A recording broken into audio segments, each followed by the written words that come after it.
2024 সাল ছিল অভিবাসন প্রত্যাশীদের জন্য এক ভয়াবহ সময়, যে সময়ে বিশ্বের বিভিন্ন অভিবাসন পথ পাড়ি দিতে গিয়ে প্রায় 9,000 জীবন ঝরে গেছে।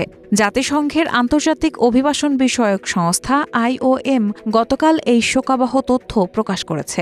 এই বিপুল সংখ্যক মৃত্যু যেন একটি ভয়াবহ ট্র্যাজেডি, যা কেবল অগ্রহণযোগ্য নয় বরং প্রতিরোধযোগ্যও ছিল। এমনটাই বলেছে সংস্থাটি, যা পৃথিবীকে এক গভীর সংকেত পাঠাচ্ছে। IOM বলেছে 2024 সালে বিশ্বজুড়ে যাত্রাপথে 8,938 জন অভিবাসন প্রত্যাশীর মৃত্যু হয়েছে। 2014 সাল থেকে অভিবাসন প্রত্যাশীদের মৃত্যুর হিসাব রাখতে শুরু করে সংস্থাটি। সেই হিসেবে 2024 সালে সর্বোচ্চ সংখ্যক অভিবাসন প্রত্যাশী মারা গেছেন।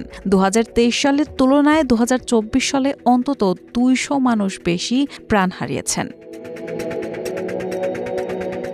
2020 সাল থেকে অভিবাসন রুটে মৃত্যুর সংখ্যা দ্বিগুণেরও বেশি বেড়েছে। IOM এর উপপরিচালক উগোজি ড্যানিয়েলস বলেন, বিশ্বজুড়ে অভিবাসীর মৃত্যু ক্রমবর্ধমান ঘটনা, একই সঙ্গে অগ্রহণযোগ্য, আবার সেটি প্রতিরোধযোগ্য। প্রতিটি সংখ্যার পেছনে একজন মানুষ থাকে, যার জন্য এই ক্ষতির মাত্রা ভয়াবহ। IOM এর মিসিং মাইগ্রেন্ট প্রজেক্ট অনুসারে 2024 সালে শুধু এশিয়া মহাদেশেই অন্তত 2,778 জন অভিবাসন প্রত্যাশী মারা গেছেন। সংখ্যাটি 2023 সালের চেয়ে 624 জন বেশি।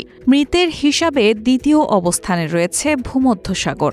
2,452 জন অভিবাসন প্রত্যাশী মারা গেছেন ভূমধ্যসাগরীয় অঞ্চলে। অভিবাসন রুটে মৃত্যুর তৃতীয় সর্বোচ্চ সংখ্যা আফ্রিকার রেকর্ড করা হয়েছে। সেখানে 2,242 জন মারা গেছেন। আমেরিকা মহাদেশের ক্ষেত্রে এখনও চূড়ান্ত তথ্য পাওয়া যায়নি, তবে সবশেষ পরিসংখ্যান অনুযায়ী সেখানে অন্তত 1,233 জন অভিবাসন প্রত্যাশী মারা গেছেন। অভিবাসন প্রত্যাশীদের মৃত্যু ও নিখোঁজের প্রকৃত সংখ্যা আরও অনেক বেশি হতে পারে বলে ধারণা করা হচ্ছে। IOM জানিয়েছে, সরকারি সূত্রের অভাবে অনেক তথ্য অপ্রমাণিত রয়ে যাচ্ছে। সংবাদ মাধ্যম ডয়েচ ভেলের প্রতিবেদনে এসব তথ্য উঠে এসেছে। রায়হানা মুন, প্রবাস খবর।